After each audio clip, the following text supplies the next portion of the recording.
Parou! Parou! Que bagunça é essa aqui? Parou! Parou! Parou! Pode parar a cantoria. Quem autorizou essa cantoria na igreja? Quem autorizou isso daqui? Pode parar todo mundo. Parou, parou? Pode parar de cantar. Que palhaçada é essa daqui? Por acaso o líder supremo autorizou vocês a fazerem essa reunião? Que bagunça é essa daqui? Quem é o responsável? Quem são responsáveis por essa cantoria? Vocês não sabem que é proibido por lei? É proibido por lei cantar aqui, adorar a Deus. Quem proibiu? Quem autorizou isso daqui? Pode sair, vamos, vamos, vamos. Desce, desce. Pode descer lá do instrumento. Desce, desce. Vamos, vamos, vamos, vamos, vamos. Eu tô com uma viatura aqui na frente. Eu vou prender todo mundo que estiver aqui dentro. Isso aí. Pô, já se viu isso? Só deve adorar ao líder supremo. Ninguém mais é importante do que o líder supremo da Coreia do Norte. Vocês não estão autorizados.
Meu nome é Aicha. Eu e os meus pais estávamos tentando fugir para a Coreia do Sul quando fomos capturados. Eu vi meu pai sendo fuzilado em um pomar.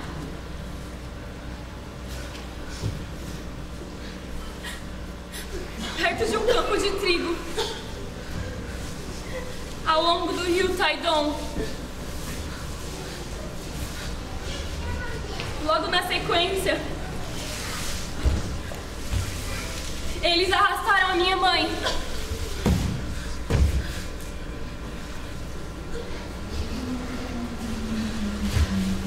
Obrigaram ela a ficar em pé, em cima de um caixote de madeira.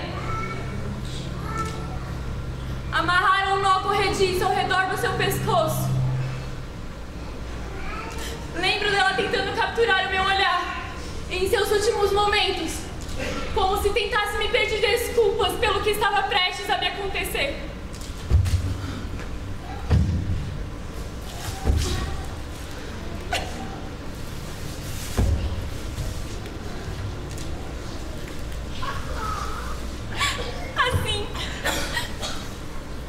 Assim que os meus pais morreram,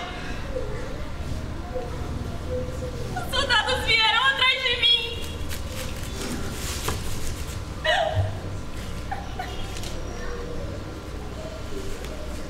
Eles me algemaram,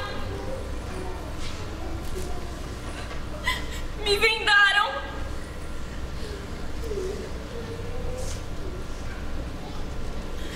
e me levaram para um lugar onde ninguém pudesse escutar os meus gritos. Eu fui abusada.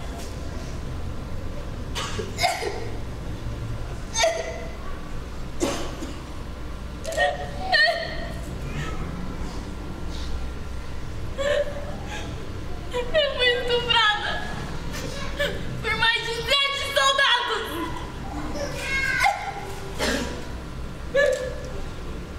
Eles me xingavam e eles gritavam comigo e diziam que eu tinha que pagar.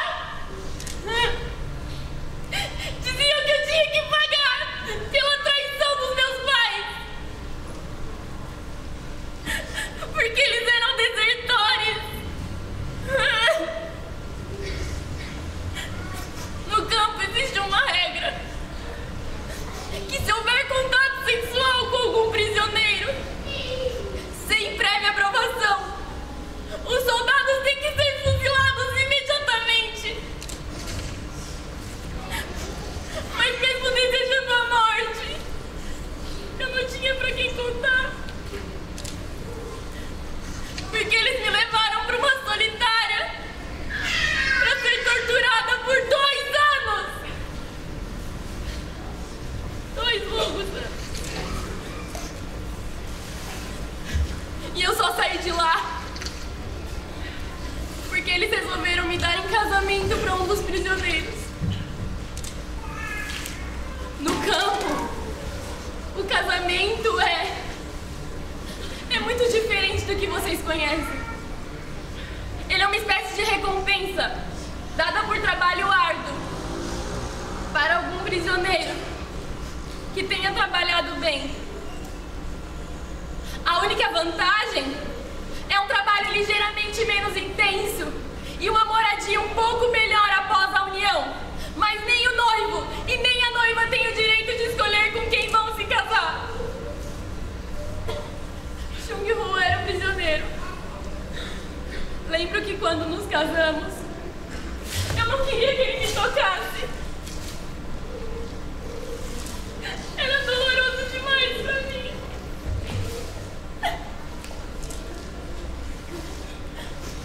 Mas aos poucos, ele foi conversando comigo. Ele foi ganhando a minha confiança e foi me ajudando a passar, a superar tudo que eu passei.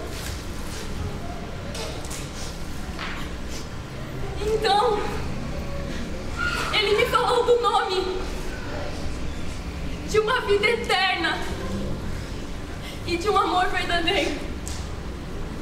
E eu aceitei o libertador. Mas aí ele me falou que eu não poderia falar pra ninguém, Porque aqui no campo, além dos seguidores do rei de Israel, há também muitos inimigos políticos que poderiam nos delatar, nos denunciar para conseguir um pouco mais de comida, mesmo que para isso tivéssemos que ser torturados e mortos. Sabem, o meu nome em coreano significa filha amada. Chung-Hu sabe alguns versículos do livro proibido de cor. E ele me disse que no capítulo 5 do livro de Efésios, do livro proibido, está escrito: portanto, sede imitadores de Deus, como filhos amados, e vivam em amor, como também Cristo nos amou e se entregou por nós, como oferta e sacrifício de aroma agradável a Deus. Eu quero honrar esse sacrifício. Não foi à toa que os meus pais me deram esse nome. Quero honrá-lo, mesmo que aqui no campo a vida não seja fácil. Nós só temos 2 horas de energia elétrica por dia, das 4 às 5 da manhã, quando acordamos, e das 22 às 23 horas, quando vamos dormir. Aqui no campo, nós não temos cadeiras ou mesas. Nós não temos nem água corrente. Nós somos proibidos de escovar os dentes e tomar banho. Cheiramos literalmente como animais.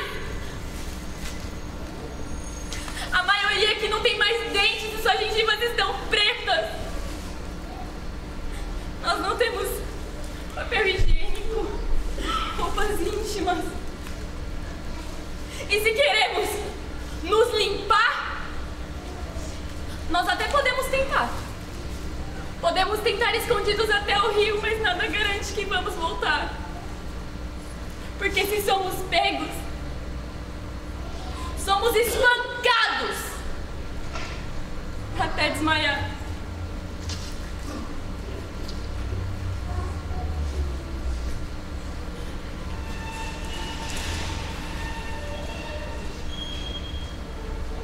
O meu nome é Chung-Hu. Eu e a minha esposa Mitya conhecemos o Altíssimo fora do campo de trabalho forçado, quando um grupo veio nos apresentar o arroz sagrado. Nós estávamos passando por algumas dificuldades naquela época. Nós não conseguíamos nos alimentar. E então esse grupo veio trazer alimento para mim e para a minha família. O arroz aqui na Coreia do Norte é muito caro. O seu quilo vale mais do que o dobro do salário mensal. Nós nunca falamos do Salvador para a nossa filha, com medo que ela deixasse escapar algo na escola. Os professores doutrinam as crianças a adorarem as famílias de Kim como deuses.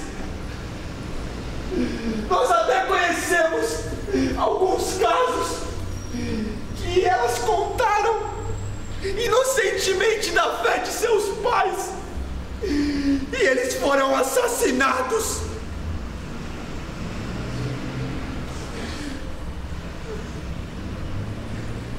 Dois anos depois,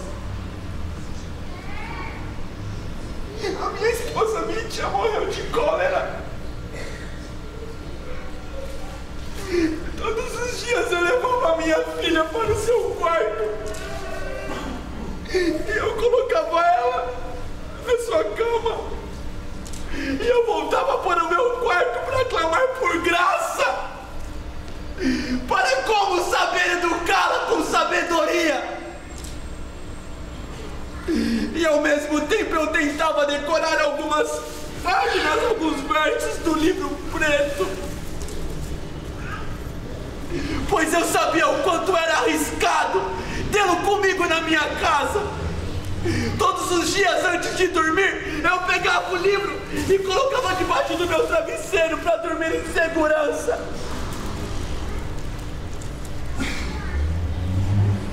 Um dia, a professora da minha filha falou: se ela encontrasse o livro preto em nossa casa e levasse para ela em segredo, então ela daria um presente para minha filha. No outro dia eu fui trabalhar. Na manhã seguinte, e a minha filha encontrou o livro preto e deu nas mãos da professora. Guardas vieram me pegar, me bateram, levaram a minha filha, me espancaram. Cadê a minha filha? Eu fiquei sem a minha filha.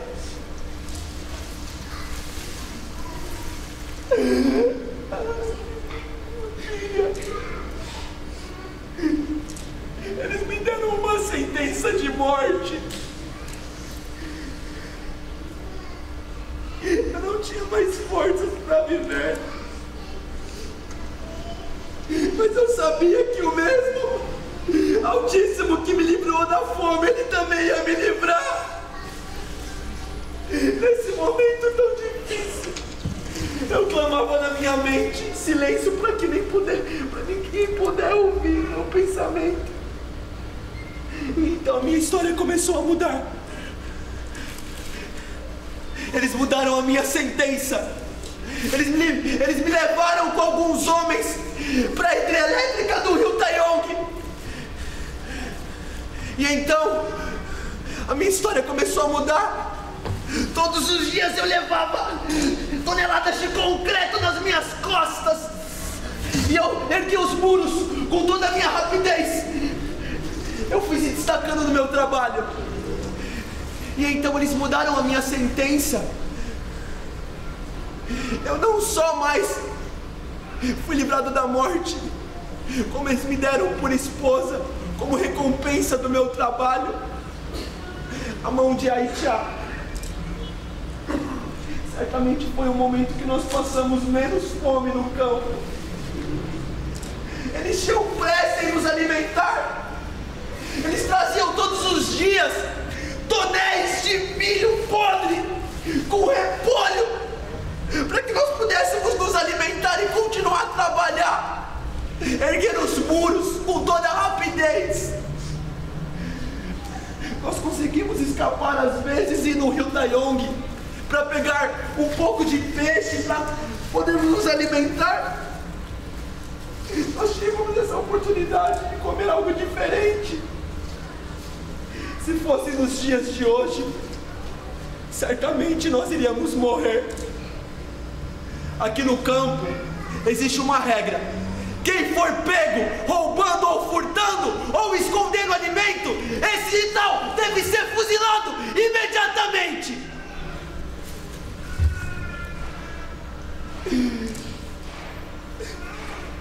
Eles pegaram um dia uma criança de 12 anos que estava pegando comida no lixo e ela de joelho clamava por perdão. Então eles pegaram uma bengala e bateram em sua cabeça, protuberâncias por todo o seu crânio, o sangue escorria pelo seu nariz. E essa criança, ela não conseguiu resistir. Nós não podemos fazer nada por ela. Eu vi a minha filha nessa criança e eu não pude fazer nada pela garota.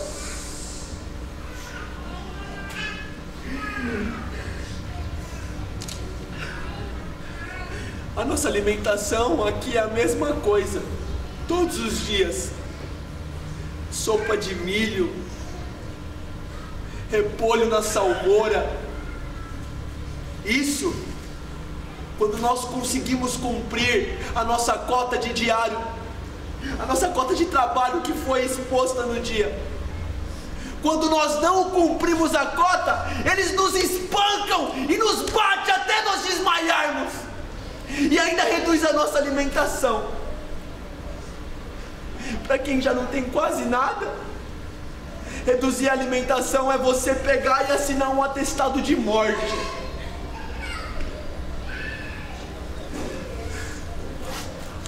A única coisa que eles não ligam são os ratos que passam pelas latrinas. Os ratos é a nossa fonte de esperança. Pois se nós comemos, nós ficamos longe da pélagra, que é uma doença causada pela fonte de proteína no corpo.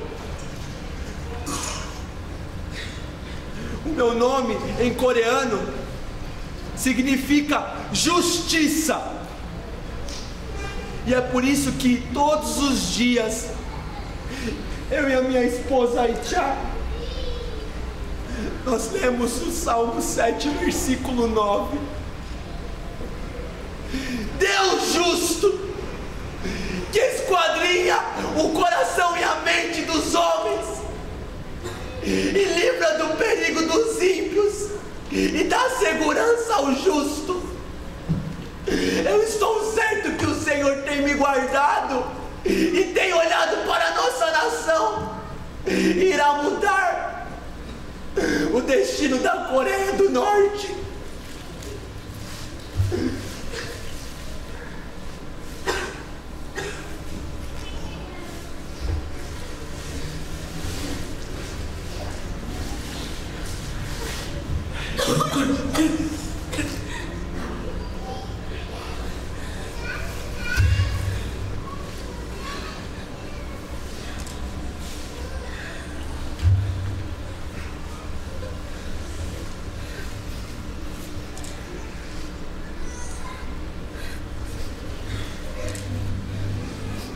Meu nome é Suki.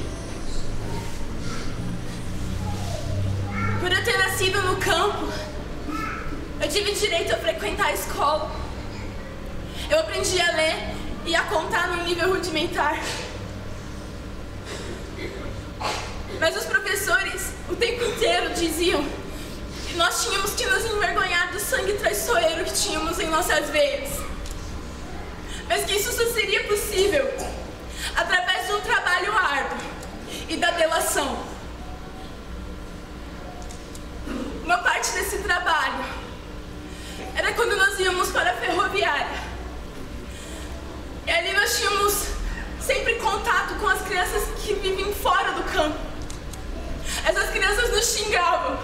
Elas tacavam pedras em nós até nós sangrarmos. Nós éramos crianças iguais a elas, mas elas tacavam pedras em nós. Para as pessoas que estão fora desse campo, nós somos pecadores irredimíveis, mesmo que não tenhamos feito nada para estar aqui. Mas essa não era a pior parte do trabalho. Existe a parte mais degradante, que era quando nos obrigavam a ir de casa em casa e com as mãos nuas, sem nenhum tipo de proteção. Nós tínhamos que fazer a remoção das fezes, das latrinas, de casa por casa, e remover aquelas fezes e levar para o campo para ser usada como fertilizante. Mas isso sem nenhum tipo de proteção. Era nojento. Era repulsivo.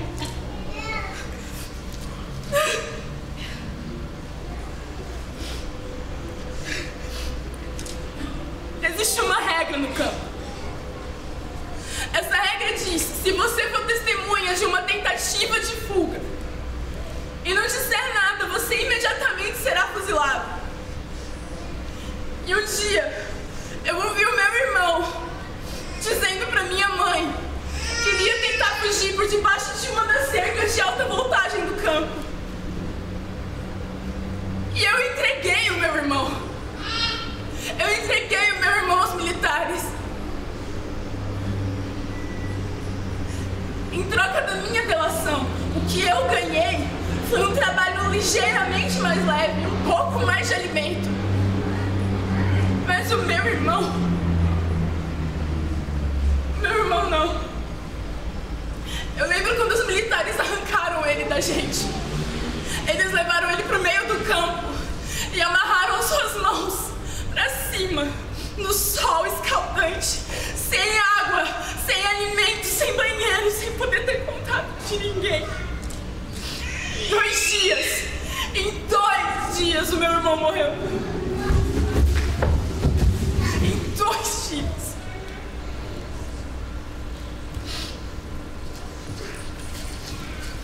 A verdade é que naquela situação eu não senti nada. A verdade é que eu nem me entristeci. Eu sentia raiva. O meu irmão nasceu comigo no campo. Ele sabia das regras, não tinha por que ele infringir. Pra mim, eu fiz o certo. Como uma criança que nasce aqui. O meu caráter era deformado. Completamente deformado. Não existe senso de perdão. Não existe senso de família. Uns anos mais tarde, eu já estava trabalhando na confecção e alguém colocou um bilhete no meu uniforme. E nesse bilhete havia um versículo que é de 2 Timóteo 2:22. E ele dizia: segue a paz, a justiça e o amor juntamente com aqueles que de coração puro invocam o Senhor, mas foge dos desejos malignos da juventude. Eu me lembro que quando eu li aquele versículo, o meu corpo não parava de tremer. Era a coisa mais impactante que eu já havia sentido em toda a minha vida.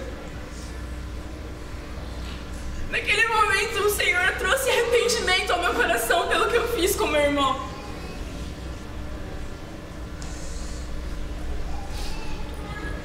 Eu chorava compulsivamente. E ali eu me lembro que, além do arrependimento, o Senhor trouxe à minha memória o significado do meu nome em coreano, que significa puro. Mas eu precisava aprender o que de fato era ser alguém puro de coração. E a partir dali, o Eterno começou a se revelar a mim. Aqui no campo, as coisas não mudam apenas porque você tem um encontro real com o Senhor. É você quem vai mudando de dentro para fora. As máquinas continuam valendo muito mais do que as pessoas. Se você não cumpre a sua cota diária, você vai ser espancado. A sua cota vai dobrar até a meia-noite. Provavelmente você nem vai ter energia naquele dia. A sua alimentação...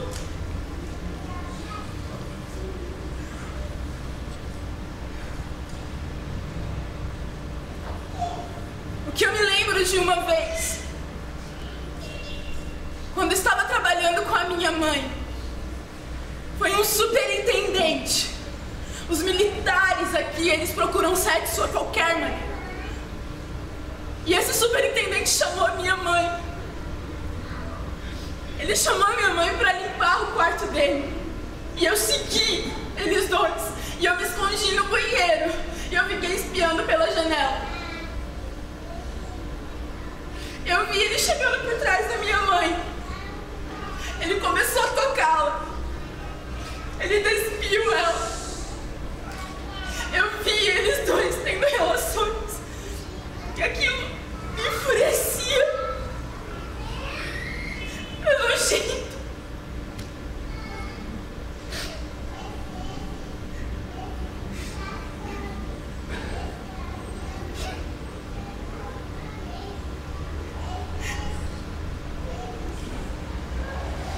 Mais tarde naquele dia, a minha mãe não disse nada.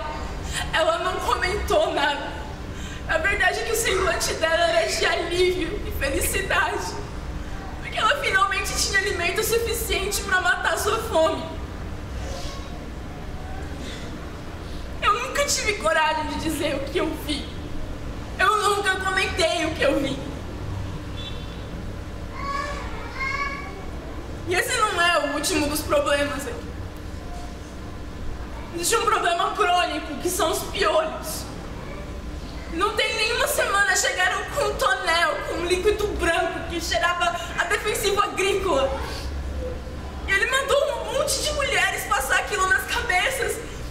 E saíram bolhas nas suas cabeças. Em menos de uma semana elas tiveram uma febre muito alta. Essas bolhas descamaram.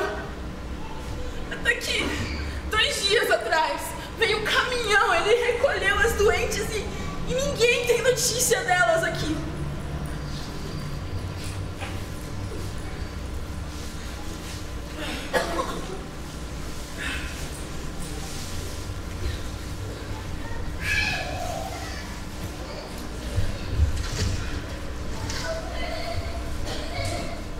Meu nome é Tim. Sou seguidor do Evangelho desde os 20 anos. Uma noite, eu estava fazendo trabalho na biblioteca da faculdade de Pyongyang, quando eu vi um livro preto atrás de umas enciclopédias. Curioso, eu peguei esse livro e eu levei para a moradia estudantil.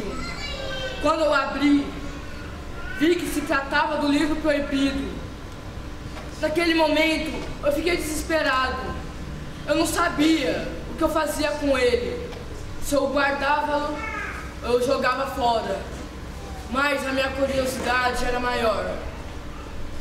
Como meu colega de quarto não estava, sentei no chão de costas para a porta, de modo que ele não entraria facilmente, e eu poderia esconder o livro na minha mochila.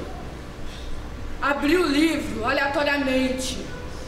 E o primeiro texto que eu li foi o livro de Isaías 43:4. Visto que você é precioso e honrado à minha vista, e porque eu o amo, darei homens em seu lugar e nações em troca de sua vida. E aquilo mexeu comigo, porque o significado do meu nome coreano é precioso, e saber que eu sou amado por Deus e saber que eu sou precioso aos olhos dele me deixa muito feliz. Mas já para os meus pais, eles nem se importavam comigo. Quanto mais li aquele livro, mais eu amava aquele líder simples e acessível. Então, uma noite, eu estava fazendo a oração do Pai Nosso de joelhos na minha cama, quando de repente soldados entraram no meu quarto e começaram a me bater, a chutar com toda a sua força, porque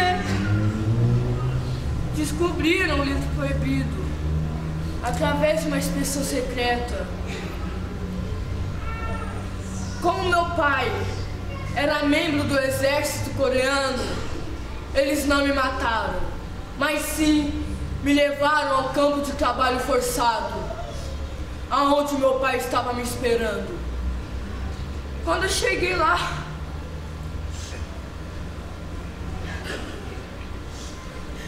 meu pai deu um murro na minha cara e ele disse que eu não era mais filho dele. Me levaram para uma solitária. Eles me despiram, amarraram meus tornozelos, meus punhos com uma corda, me prenderam no gancho preso ao teto. E naquela cela, baixaram-me sobre uma fogueira até eu desmaiar. As minhas costas, nádegas e pernas tem a cicatriz de queimadura com o fogo. Até hoje eu sinto a dor na cicatriz do meu abdômen que perfuraram com um gancho para me prender naquela cela.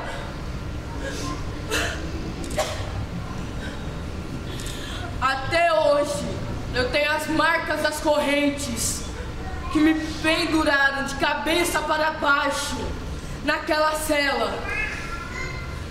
Somos cerca de 60 mil cristãos presos nos campos de trabalho forçado.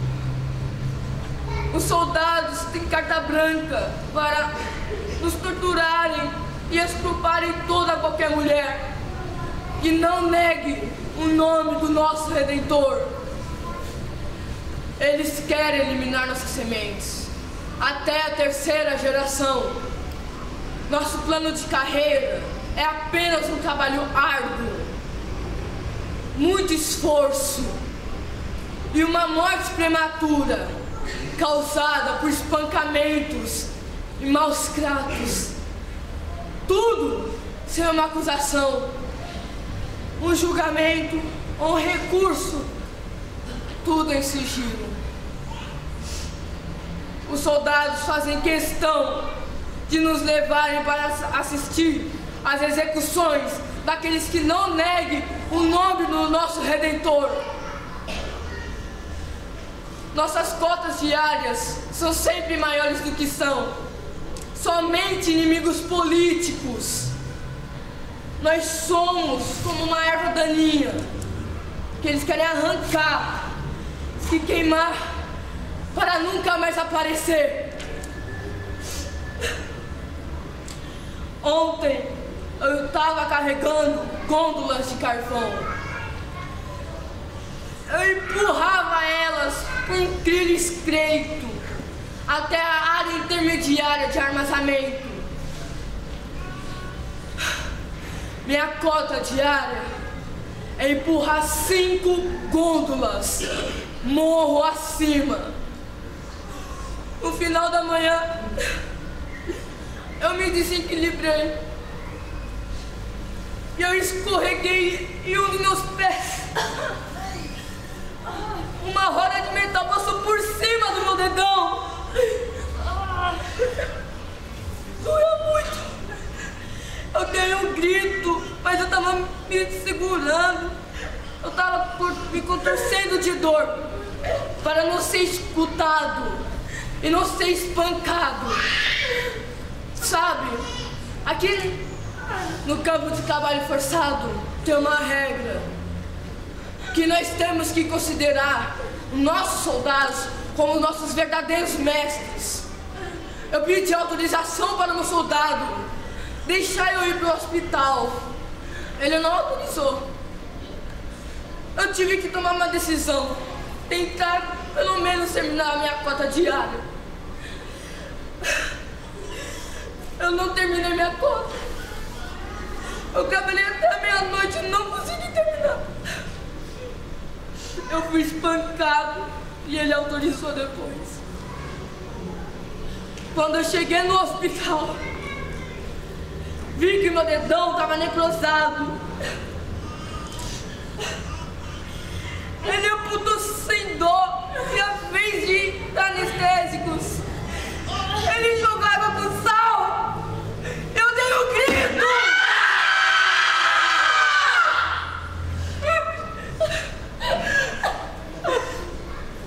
E ele deu um murro na minha cara.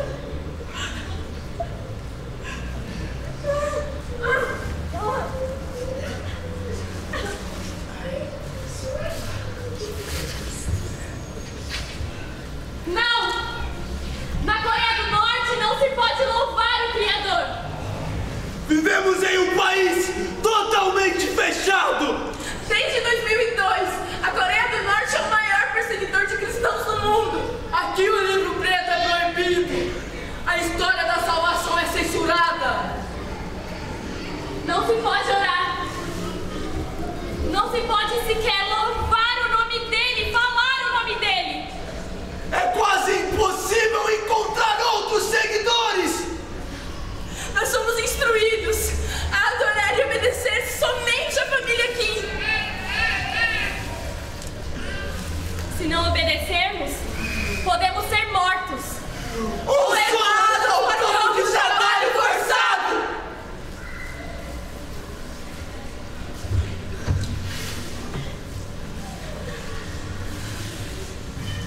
Queria viver em um país em que eu tivesse liberdade de louvar a Deus em voz alta.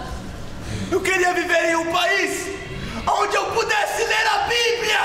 Eu queria viver em um país em que eu pudesse ir a algum culto que louva e que ora ao Senhor. Eu queria viver em um país em que onde eu pudesse chamar Jesus de Jesus. Porque Ele vive, posso crer no amanhã. Porque Ele